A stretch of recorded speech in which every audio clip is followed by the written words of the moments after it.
Mark సువార్త 2వ అధ్యాయము. కొన్ని దినములైన పిమ్మట ఆయన మరలా కపెర్నహూములోనికి వచ్చాను. ఆయన ఇంట ఉన్నాడని విని వచ్చినప్పుడు అనేకులు కూడి వచ్చిరి కనుక వాకిటనైనను వారికి స్థలం లేకపోయాను.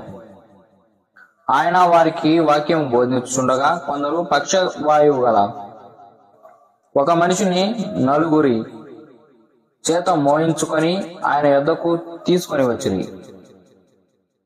చాలా మంది కూడి ఉన్నందున వారు ఆయన యొద్దకు చేరలేక ఆయన ఉన్న చోటికి పైగా ఇంటి కప్పు విప్పి సందు చేసి పక్షవాయువు గల వానిని పరుపుతోనే దింపిరి.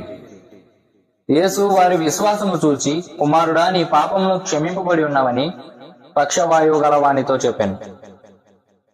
శాస్త్రులలో కొందరు అక్కడ కూర్చుండి ఉండిరి.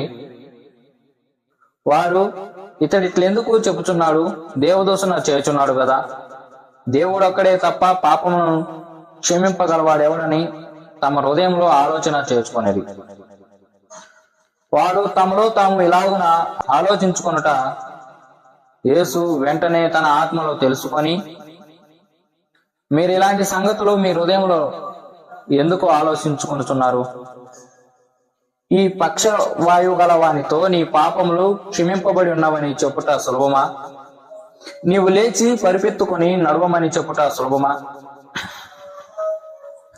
అయితే పాపమును క్షమించుటకు భూమి మీద మనిషి కుమారునికి అధికారం గలదని మీరు తెలుసుకొనవలనని వారితో చెప్పి, పక్షవాయువు గల వానిని చూచి, నీవు లేచి నీ పరిపెత్తుకొని ఇంటికి పొమ్మని నీతో చెప్పుచున్నానని.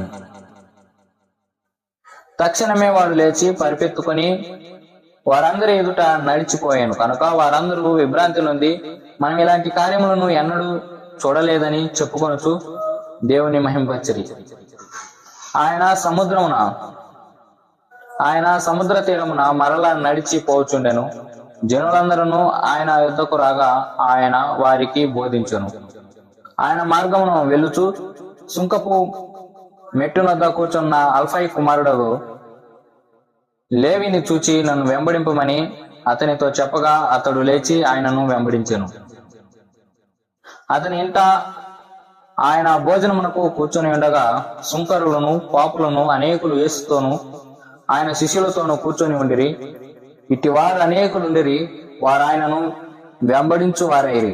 పరిసయ్యులలోనున్న శాస్త్రులు ఆయన సుంకరులతో